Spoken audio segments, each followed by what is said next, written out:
Hello everyone, welcome to yet another day in this The Clown Decade, the decade where things are only going to get worse before they get better. And today is quite an interesting one because I think it's one where I'm going to be quite critical of the right yet again. As happy as I am that it was Trump who won the 2024 election, it's not like they have avoided all possible mistakes, but they have made a couple of rather large ones. And one of them happens to be the whole thing with Andrew Tate. So for those who don't know, Nick Munro has done a pretty good Twitter thread on the whole situation. So the official story is that the Tate brothers are only temporarily in the US until late March, when they'll head back to Romania for continued trial proceedings. I want to make it clear these are trial proceedings on human trafficking and rape charges, which the Tates keep saying has been thrown out of court. It's not been thrown out of court. What has happened is that the prosecutors have ended up with a date in the future so that they can effectively get all their evidence together and corroborate it properly, because frankly there is that much of it. Even Romania officials are shocked and have no clue how Andrew and Tristan escaped. What preceded Andrew and Tristan fleeing the country was Rich Grenell, who is the Trump administration's special envoy, evidently pressured Romania to ease restrictions on the Tate brothers, and then they ended up getting on a plane in the middle of the night and going to the US. Nick has a theory that they were able to effectively get away with this because there are a few people in the Trump administration who are big fans of Andrew Tate and Tristan Tate. So JD Vance, he follows Andrew Tate on X, which would be rather meaningless for a lot of other people, but being the vice president and hardly following anyone, that's actually quite a symbolic gesture. Donald Trump Jr. is a friend of the Tate brothers and has been for years, and he also obviously has Donald Trump's ear, so can probably get him to sign off on things. The Trump lawyer, Lady Alina Habba, publicly expressed support for Tate in an interview on the Benny Johnson show, and Dan Bongino, probably Bongino, Deputy FBI Director, expressed his closeness and sympathies for the brothers. So this just seems to be a case of, well, it's who you know rather than what you know that can get you places in life. And obviously when all this happened, there was demand from people like Robert Jenrick to actually get the brothers extradited back to the UK, because obviously they've been accused of heinous crimes here too. But that probably won't happen because once again the Tates have this incredibly strong network that go frankly all the way to the top from the looks of this. And so they'll probably get away with these crimes, frankly, well, probably until Trump's out, I would imagine. Unless he's replaced by JD Vance, I suppose. But just to touch on this is why it's very important to not be just a reverse NPC. A lot of people give Tate quite a large berth of the benefit of the doubt simply because he is attacked by the mainstream media. But this is one of those times where the mainstream media are basically correct about everything when it comes to Andrew Tate. He is a problem. He is, to put it really nicely, a real piece of work. There's plenty of video evidence out there of him abusing women. He has plenty of opinions that are frankly very questionable. Now, I'm no expert on Andrew Tate. I've never particularly liked the guy and so never particularly listened to him. However, it has come to my attention that, obviously in the news you see all the time, teachers have an issue because of a load of boys like Andrew Tate. And I personally don't know many people, if anyone, who actually likes Andrew Tate. Then again, I don't go around and listen, but I have heard anecdotes of friends and friends of friends who are teachers who actually say, yeah, it's a big problem with boys in the school at the moment, obviously because they've lived through a time where it's been nothing but feminism put in their face. Andrew Tate seems like this big breath of fresh air, and the mainstream media plus the other new elites, they have no idea how to deal with it because they've deconstructed masculinity to the point where someone who seems masculine and is just different to the mainstream is seen as this great role model. But at the end of the day, no. The Tates are horrible people who are grifting money out of, frankly, lonely and fragile men and boys. But anyway, we'll get into the main point of this video now, which is, once again, a politics Joe Vox Pop, which I love doing. They're going through Andrew Tate's hometown to find out what people in the area think of him. So, well, take it away. He doesn't like women and he's kind of sexist. The fact that he's from Luton, I think, is something that most Lutonians really feel pretty unhappy about. It is a phenomenon that probably does need to be looked into a bit more. Why are the Tate brothers, and why is Tommy Robinson from Luton of all places? Because it's not like it was the only town in Britain that had, grooming gangs, so I highly doubt it's just that. Possibly its proximity to London, something like that, who knows? It's a bit of an odd one, because Luton really was the first large-scale, wow, Islam might be a problem here town, because it wasn't just Tommy Robinson who pointed that out. Stacey Dooley did a whole mini documentary, I think it was one episode, on basically how Luton's turned into a hotbed for Islamic causes. There's famous clips for going about asking people on the march effectively, why do you want the burqa basically instated everywhere, and they just give typical Islamic answers, and she basically can't understand. And she was told by a guy on the street that he would go out with her, but he would keep it from his family because his mum wouldn't approve, and she just couldn't understand that. And this was, back in the noughties, by the way. This has been an issue that's gone on a long time. So as I say, maybe it's just the proximity to London that's caused it to have so many famous people come from there. Actually, I've just had a quick look through his Wikipedia, because I didn't even know this. He was born in Washington, D.C., as it turns out, to an African-American chess grandmaster and a catering assistant mother who obviously was from England, and they divorced when, I assume, he was in his teens, and then that's actually when he moved to Luton. So he's actually raised in Chicago and a town called Goshen in Indiana. I always wondered why his accent was a bit odd, because it turns out it's because actually most of his formative years were in America. So to say he's actually from here or grew up here is actually a bit of a misnomer, as it turns out. But, Politics Joe wanted the vox pop. And to be honest, I'm interested in what people have to say. What I've seen and what I've read, I don't like them. Proud of Andrew Tate. I'd say, he represents. Yeah, this is going to be the uncomfortable truth with this vox pop, I would imagine. And we've seen it already. Basically, women and white guys, not a particular fan of Andrew Tate. The BAME boys, they love him. And this is something that is just not brought up to any sort of degree when it comes to talking about attitudes in Britain. Obviously, you keep hearing, oh, Gen Z aren't drinking anymore. Well, loads of Gen Z are Muslim now. Oh, Gen Z boys love Andrew Tate. Well, yeah, more than half of them, frankly, aren't born of the native stock. It's a conversation that simply the leftists can't touch because it, frankly, bursts the door wide open for all the dork right talking points that they just can't deal with. They clearly can't deal with it. But it's something that you obviously need an answer to, because we've ended up with a generation of boys that absolutely love Andrew Tate and have attitudes that are, largely questionable to a lot of the, let's say, older generation. What do you know about Andrew Tate?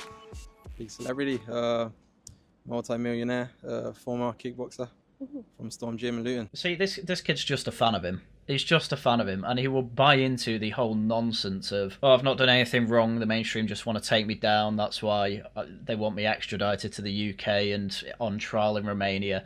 No, the man is on video abusing women and is accused of some pretty heinous human trafficking crimes. If he's so innocent, he should go to court and defend himself. But no, he's run off to America after being under house arrest for months. And what does this guy know about him? All the stuff I've literally just had to look up for this video, because I didn't know any of that. There's a reason he knows that and isn't talking about I know him as this sexist guy. It's because he's a fan. I just know that he doesn't like women, and he's kind of sexist and has these views on women, and people kind of follow him on that. This is much more representative of the normie perspective on Andrew Tate. The guy's achieved stuff in his life, there's no doubt about that. The problem is that he earned most of his money via grifting and illegal activity, some of which is heinous, but he was a successful kickboxer. But the massive issue I have with the right wing at the moment is, obviously, what's a big conversation in the UK at the moment? Grooming gangs. I don't really understand how you can have this massive go at grooming gangs, but just let Andrew Tate off like this. The man is accused of the same things. He needs to go to court for it. The Tate cope at the moment is that, it was thrown out of court. As I mentioned before, their case hasn't been thrown out. The prosecution has just been given time to collate their massive amount of evidence together again. Yeah, obviously, because the mainstream hate them, with good reason I might add. It's, as I say, it's one of the few times the mainstream actually have good points. We have this reverse NPC thing going on with Donald Trump Jr. and JD Vance, where because they are enemies of the mainstream, they assume, the enemy of my enemy is my friend. And I'm afraid that's just not the case for the Tate. Frankly, if even what half they're accused of is true, they should be in jail for life. What do I know about them? All what I've seen on the television and what I've read in the newspapers. What I've seen and what I've read, I don't like them. Yeah, this is the standard opinion of most people in the UK, as I say. And it's because, there is actually very little that is actually good to actually say about the Tate brothers, to be quite frank with you. But why are the young BAME lads, why do they like them? Well, frankly, because there's not really any sort of positive male influence in Britain that they can follow. Seriously, this has been going on for pretty much 10 years now. I remember when it was announced that Jodie Whittaker was taking over from Doctor Who, and one of the old doctors, I can't remember which one exactly, I'm sure someone in the comments will remember, basically came out and said, don't really like the fact that we're losing a male role model here. And some of my Facebook friends, because I was on Facebook at the time, would all say, oh, don't we have enough male role models? What about female role models? And it's when I saw that I thought, actually, who are the male role models in media? And I was thinking of things from kind of decades ago because I like the older films and TV shows. But yeah, the newer stuff, I couldn't think of a particularly good male role model other than, yeah, ones that are riffing on things like Spider-Man and things like that. But nothing brand new, really. And the ones, obviously, we did have were being, frankly, taken away.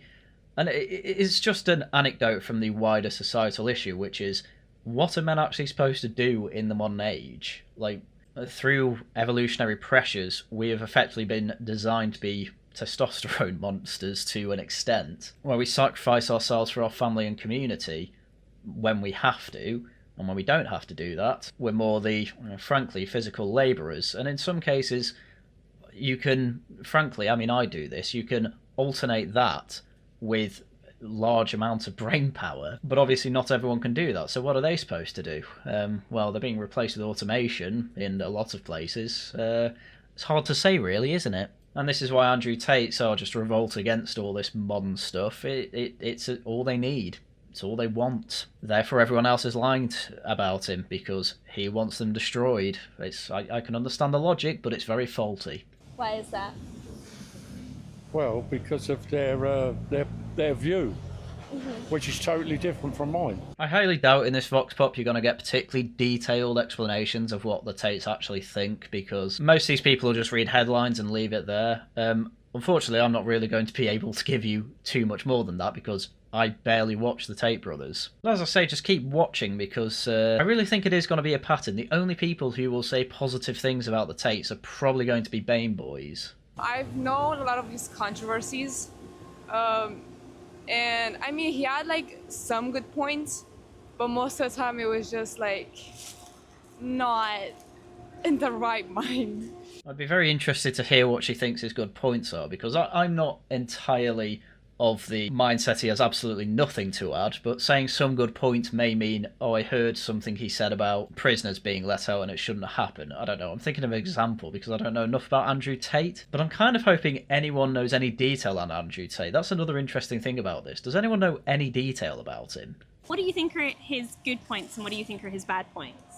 He was talking about like men and women, and mostly about men like being like making the money, and to some extent like I agree, but at the end of the day it's their choice. So I agree with Andrew Tate that yes, men do typically make more of the money and are the breadwinners, largely through choice of, men working longer hours. We know the wage gap argument, and she thinks that's a fair point, and I think that's a fair point too. What were his bad points though? Oh, they just go to the next guy. Okay. So I know he's obviously, over the last sort of 5 or 6 years, been a major sort of voice online on the internet. Not a very positive one, obviously. Boom, the pattern continues. The non-BAME boy, or man in this case. Not a very positive voice from Andrew Tate, he thinks. I would agree. He's got a lot of sort of conservative right-wing views on life. Okay, I'd agree certainly more on the right side of the political spectrum. However, I need you to go into details on that. And it's sort of sadly become a bit of a role model for a lot of young people and young men. Unlike yourself, of course. Again, I want to see if this pattern holds throughout the video. It would genuinely be very interesting. Why do you think he's so popular with young men? Well, because I think a lot of the discourse on the internet, I think that it's very much anti-man. Yes, the pattern is holding here, I think. He's not outright said he thinks he's good. However, he is definitely setting up the conversation to say, yeah, I think he's a good influence, to some degree. And this is the problem. This guy is right. A lot of discourse, not just on the internet, but outside it as well, is very anti-masculine. And yeah, a big problem is, well, what role models do boys have? Well, you've destroyed them all, so Andrew Tate's going to come along and fill in the vacuum. What do you expect? And again, it's a pattern that needs to be pointed out here. Why is it more BAME kids or boys than it is, well, non-BAME boys, I suppose we'll call them? Now, I don't agree with everything that Andrew Tate says, but obviously, if you have like everyone hating men, the one guy who doesn't hate men and says a few positive things, people are going to ignore the negative things from that. So if there was some more like positive role models for men, then they wouldn't have Andrew Tate, because it wouldn't kind of be necessary kind of thing. He's absolutely right, but I kind of hate to say it. This is a guy who's clearly trying to avoid saying he's an Andrew Tate fan, while at the same time being an Andrew Tate fan, even though pretty much everything he said there I completely agree with. It just, if you're talking about Andrew Tate and you don't agree with him, you don't really start your sentence off with, well, obviously I don't agree with everything he says, but who knows, maybe he'll clarify. What sort of messages do you think young men are getting from the internet generally, and then from Andrew Tate that's different? Well, like one man committed a rape, therefore all men like are more dangerous than bears or something. Oh, the man versus bear Discord was absolutely horrendous. Yeah, I remember that and covered it. In fact, when I covered it, I covered a TikTok video of a woman trying to explain, like, oh, I go out to the woods all the time because of my job. And her explanation was effectively, I think I'd actually prefer the bear because they're a bit more predictable to men. Anyway, I end up listening to loud podcasts, or I wear a bear bell so that if a bear hears it, they'll think, oh, that's an alien noise and run away. However, obviously, if a man heard that, he'd think, oh, there's people about, I wonder if I can talk to them.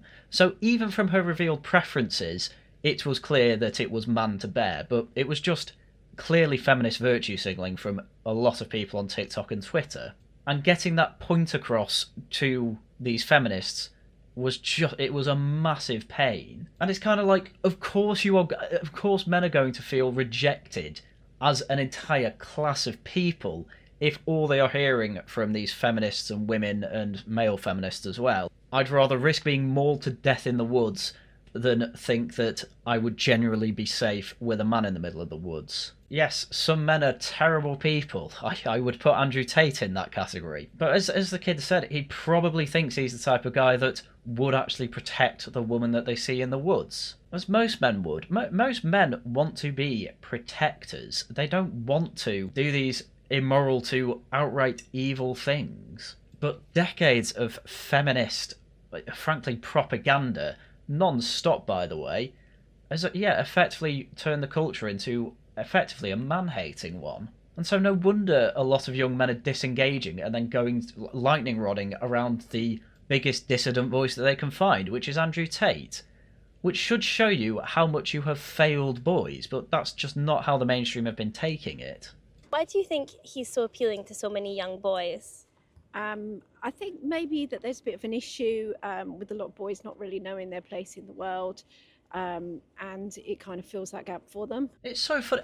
Pretty much everyone understands what the issue is here and why Andrew Tate is popular, but no one wants to do anything about it because, frankly, it means that the new elite have to completely change their worldview, because their worldview for the past, decade at the very least has been completely anti-masculine.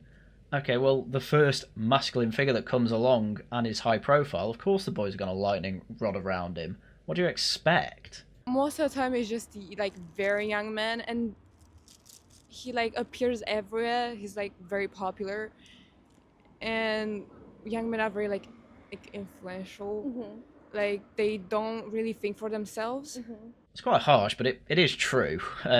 You're basically not going to think for yourself properly, probably until you're in your 20s at the very least, and even then most people don't manage it. Which is why role models are very important. So the mainstream deconstructed most male role models, and then, well, what do you end up with? A mess, basically. Your best male role model probably could have been someone like Henry Cavill, but they kept kicking him out of The Witcher. He's running his Warhammer show now. Hopefully they don't kick him out of that as well. Whenever he's asked in interviews, he basically says, I'm introverted and don't really want to have a lot to do with people because, it feels like the culture is rejecting masculinity in men, and Henry Cavill is a pretty masculine guy. He has his hobbies, he even has a wife and kid now, but he's not all over the news and on front covers of magazines, or being a philanthropist like a lot of you know, the older generation will have been before the government took over all of that. And again, I can't really blame him for that, but when you really try and reach for any sort of role model, there's none that really want to put themselves forward, because they'll just get attacked too much. And, well, when it comes to Andrew Tate, he thrives off it and grifts off it and makes millions off it. So we're in a really, really toxic situation here that the mainstream won't do anything about, because it means going back on pretty much everything they've pushed for the last few decades. I don't think he should be on the internet. Really? He's just not a good person. I agree he's a terrible person, but you're just kicking the can down the road. If you get rid of Andrew Tate from the internet, someone worse comes out in the next few years. No, you need a longer term answer than that. You need a better masculine role model than Andrew Tate. And there's probably plenty out there. They just don't want to come forward, because why would they if they just get attacked? A great male role model, actually, probably would be the Outdoor Boys, who, if you've not heard of that channel, I'd be surprised, because it's got millions of subscribers and millions of views. But he's just a guy who, his typical video is going out to the wilderness in Alaska, or sometimes other parts of America, and showing how you can just survive in the wilderness for like a day. And there's a reason that he is ridiculously popular. One, he's just a really nice guy. Two, as you can clearly see from the clips I'm showing, he is a competent man. Three, although I'm not showing clips of it, he does have a family with a wife he loves and kids that he loves and kids that he is constantly trying to be a good role model to. So there are these alternative role models out there, but none of them try to actually play into the mainstream media and get popular with the mainstream media, which is where everyone else would see them, and frankly where there is still power. But obviously anytime the mainstream concede any sort of influence to the alternative media, like the Outdoor Boys, then they automatically lose their power. So they don't want to do that, which is why it's pretty incredible what Andrew Tate does, and to get as popular as he has, because he knows this, and so he plays off on it. Whereas the Outdoor Boys is just a channel with a guy doing what he loves, and he's managed to make plenty of money off it. But how widespread is he in Britain? Well, to the extent where, when he did a visit to Britain, an awful lot of people actually said they knew who he was when he went to visit places. But he is not as heard about as Andrew Tate. And that just shows how bad masculinity is in our time. People want to go to the one who is heavily and loudly dissenting from the norm, rather than the one who is quietly doing it. Because, yeah, as the woman said before, boys don't know their place, so they're just going to try and find the loudest voice to voice their frustration. I think he tells it as it is. I think some people look up to him because of that. Once again, I'd like to point out that the pattern is still holding, and as I say, yes, this is the other unfortunate thing with Andrew Tate. His core issues that he points out, yeah, they are actually issues. Or a lot of them anyway, I should say. His answers to them, though, absolutely mental, because he doesn't have any serious answers. If these problems actually get fixed, Andrew Tate ceases to exist as a grifter, so he's got no interest in fixing them. Do you think he's a good example for men and the type of masculinity? I think he's a good guide. I wouldn't say it's up to the person, I guess, but I think he's not a bad example, I'd say that. Yeah, crazy. This is what I mean by the reverse NPC. This is a guy who just won't believe anything the mainstream media say about him, and will just trust the Tates with everything they say. You know, he'll agree that, oh, Romania are just trying to get rid of him because the mainstream want to get rid of him. He didn't actually do anything wrong, and it's all just nonsense. But, you know, so many people in the, Trump administration has a wide net over people who are either within Trump's network or on the peripheries of it, that, yeah, it gives him a lot of power. And along with being a multimillionaire, despite earning that through either immoral or illegal means, most of it anyway, these people don't care. They just see a rich guy who is in really good shape and who is telling them how they can do it too. Whether that's true or a lie, they don't really care. They're going to trust his advice on it. And again, the pattern I keep mentioning, it's still holding strong. Really? Why is that? Why do you think? So as it is, it's like, it's a role model. He's there. He's not teaching you, or he's not preaching bullshit. Obviously, there's occasions where he's talking shit, but the main thing is you understand what he's trying to say. Why is he a role model? Because he is dissenting against a world that doesn't like me. That is all that means. So perhaps the world should change so that it doesn't look like it hates people like him. That would be my advice. I think at the moment, it's difficult for young people across the world, but especially here, to see a vision for themselves of what's ahead of them. And one of the things that's interesting is, if you look at our parents' generation and people before, They didn't have the complexity of life now. I'm not too sure if that's the issue. I think the issue we have at the moment is that actually we're a bit too railroaded. You know, at the very least for everyone, you're going to be in school until you're 16, and then if you're not good enough to get into a college or to a sixth form to do your A-levels or your BTECs, whatever, you're kind of thrown into work. And what do 16-year-olds do for work? Apprenticeship schemes are down. The money you will make off a minimum wage job is pretty much the same as what you'd get on universal credit anyway, so why bother? Oh, that puts you in a bit of a rut. And this then gets worse for if you do actually get a degree because of wage compression.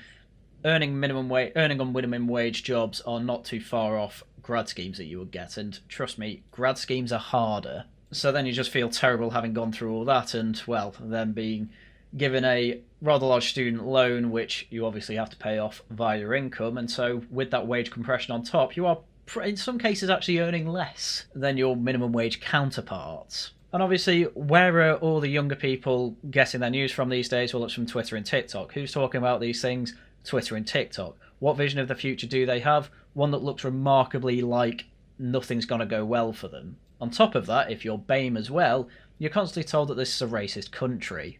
So what sort of future will you have here? You're being raised by a village that is effectively not giving you any good outcomes, and then on top of that, telling certain sections of them, openly or discreetly, that they hate them. It's a toxic mixture that's obviously going to end up with people liking Andrew Tate. Literally, just stop with the woke hatred of men and white people and straights and whatever, and then fix the economy. That just solves the problem.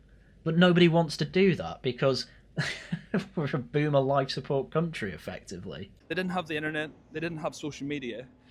Not to say they had an easier time, but there was just a lot less stress and a lot less stuff to be sort of focused on and worried about.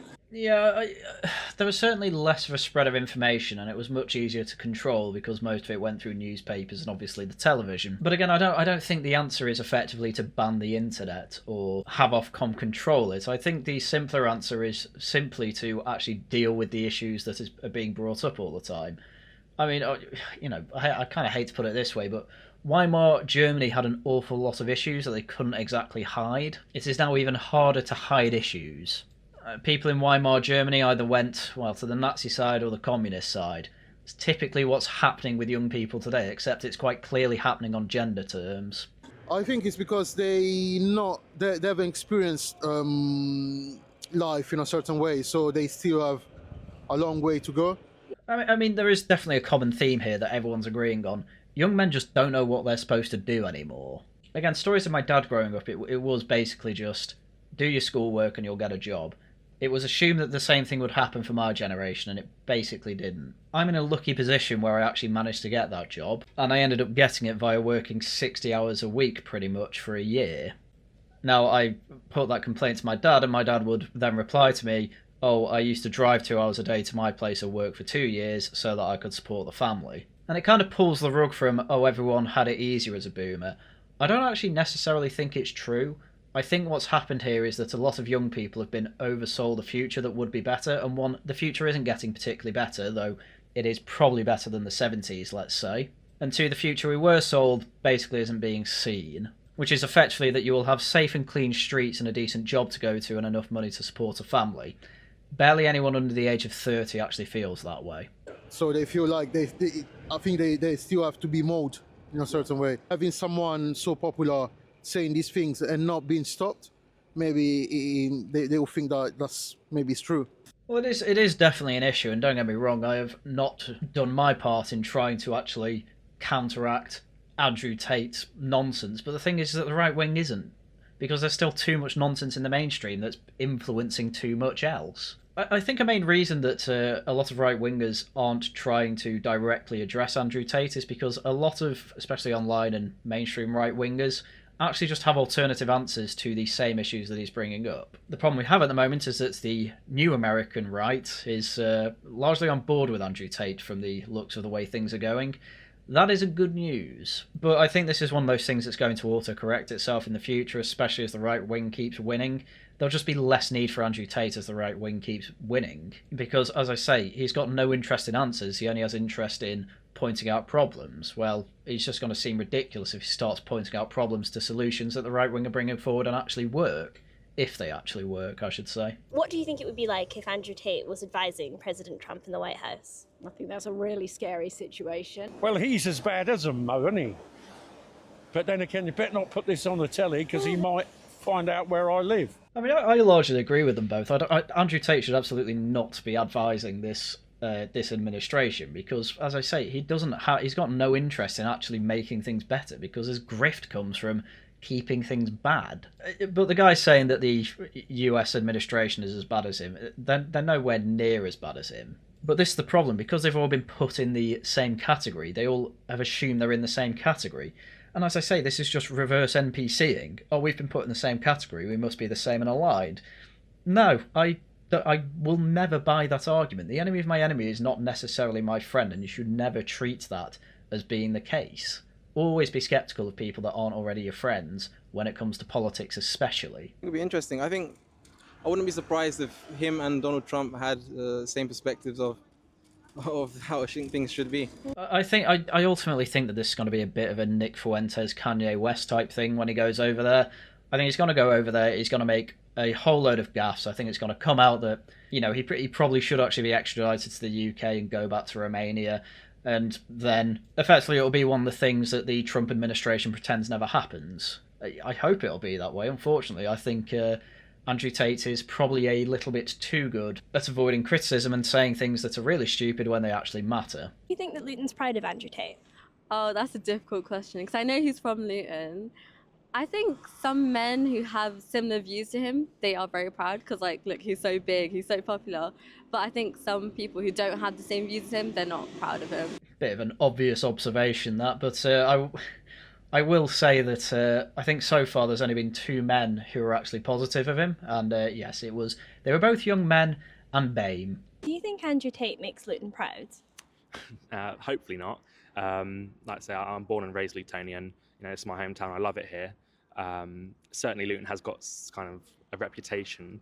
I know that maybe not Andrew Tate, but definitely Musk was doing a lot of stuff about Tommy Robinson. The thing that was pressed about, I think it's trying to push Luton as this sort of repressed, you know, low income town that's got a lot of bad going for it, when I don't think that's really the case. I think there's a lot of positivity coming out of Luton. I mean, Luton's definitely got this reputation in the UK for not being a great area. I had to get a plane in Luton once, actually, for a stag do, and someone in the group chat joked, oh, right, everyone to get there, make sure you've got run flat tyres and a shotgun. But, I mean, as I said before, yeah, Tommy Robinson, Stacey Dooley, and now Andrew Tate, people from Luton who have ended up making quite a bit of a name for themselves. I mean, yeah, sure, it's only 3 people, but it's still 3 off the top of my head I can name as from Luton, which is quite odd. But again, I just want to mention the pattern again. Young guy, not BAME, really doesn't like Andrew Tate. And again, it won't be much more than what mainstream headlines are saying, but again, this is one of those cases where the mainstream headlines, more than they are not, are correct. Oh, I wouldn't really know. He's from Mars Farm, isn't he? Yeah. So, well, I'm not going to slag Mars Farm off, but it is it's not the best place in the world. Yeah, but this is the thing. I know people from not too great backgrounds, let's say, and they are perfectly civil and normal people. Most people I know from these types of backgrounds are. And I know people from better backgrounds who have turned into some of the worst people I know. So I'm not saying your upbringing has nothing to do with, you know, your outcomes in life. Obviously they do. But I think it's also worth pointing out that, well, given that he's the son of a chess grandmaster, which actually makes sense as to why he's so obsessed with chess. But as I say, he lived in Chicago, I assume in a pretty decent area of Chicago, for most of his upbringing. So I don't even think it's fair to say that he is Luton born and bred. He is Luton from about the age of 15. So even if his upbringing were to play into it, it would mostly be an American upbringing, hence, as I said, his weird accent. Not at all. It's a stain on the town. But now Luton, like if you look at the BBC Big Weekend that happened last year, there's so much positivity and stuff that's happening in the town. It's just, it is in the past, you know, and he should be left there, in my opinion, you know. Well, yes, but the problem you keep running into is that, well, the points that Andrew Tate brings up about issues with the modern world and masculinity is they're still very much about You need to solve them before he's a man of the past, I'm afraid. But it is clear, and I knew this was going to be the case, Andrew Tate is not popular with people, but the BAME young men pattern still holding strong. Proud of Andrew Tate. Yeah, I mean, I don't speak for Luton as I'm not exactly here, but I'd say yeah, he represents. The pattern holds strong, as I say. It is pretty funny that a guy that they ask from outside of Luton who's an Andrew Tate fan is like, yeah, he represents Luton, absolutely. Whereas every other Lutonian says, nah, I wouldn't say so. This is an issue that's been bubbling on under the surface for quite some time, and nobody really wants to address it properly. A lot of the solutions from people in this Vox Pop were just ban him off the internet. It won't work. People would find ways around it, or he just gets replaced by someone else who's basically saying the same thing and running the same grift. You can't defeat him until you actually deal with the core problems, I should say, that he points out. Problem is, because he's a massive sexist, they just think, oh, only massive sexists would deem this as a problem, and it's like, nope. You have plenty of people there that said, some of the things he says there I agree with, though. So, clearly it's not just a misogynist thing. But this is an issue that is going to go on for some time. The best outcome I'm hoping for the near future is that Tate does some massive blunder that embarrasses the Trump administration, and even Trump supporters are saying this is getting a bit mad. And they distance themselves from him, so they distance themselves from Nick Fuentes and Kanye West, because Andrew Tate is on that level of crazy, as far as I care. But only time will tell with that. Anyway, I'm glad I went through that, because it's readjusted my view that, yes, the normies really don't like Andrew Tate. The only people that do are young men who are BAME, as I say. Obviously, it's anecdotal, and there will be, obviously, non-BAME kids out there that do like Andrew Tate, and plenty of BAME kids that don't like Andrew Tate, obviously. But it is a general pattern that I have been noticing and has been pointed out to me, so I thought it was worth getting at least some evidence on that from this video. Anyway, I think that will do for today. So, shill time. We are doing, obviously we didn't have the Peloponnesian War yesterday because Jack was doing Pancake Tuesday a day early. Anyway, tomorrow we are having the Tosh Talks on the economic fall of Birmingham caused by Clement Attlee. We should actually have some people from around the area who know quite a bit of detail on the whole thing, so that should be good for tomorrow. And then, of course, videos out as and when I can make them. You'll have more streams next week, of course. If you want to help the channel, subscribe, like, give a comment letting me what you thought about all this. If you want to help more directly, you can super chat, super thanks in any comment or live stream chat that I do. And also, you can become a member to get full access to all my previous streams. Right, with that, that's everything I had for you for today. Once again, thank you very much for watching, and until next time, goodbye.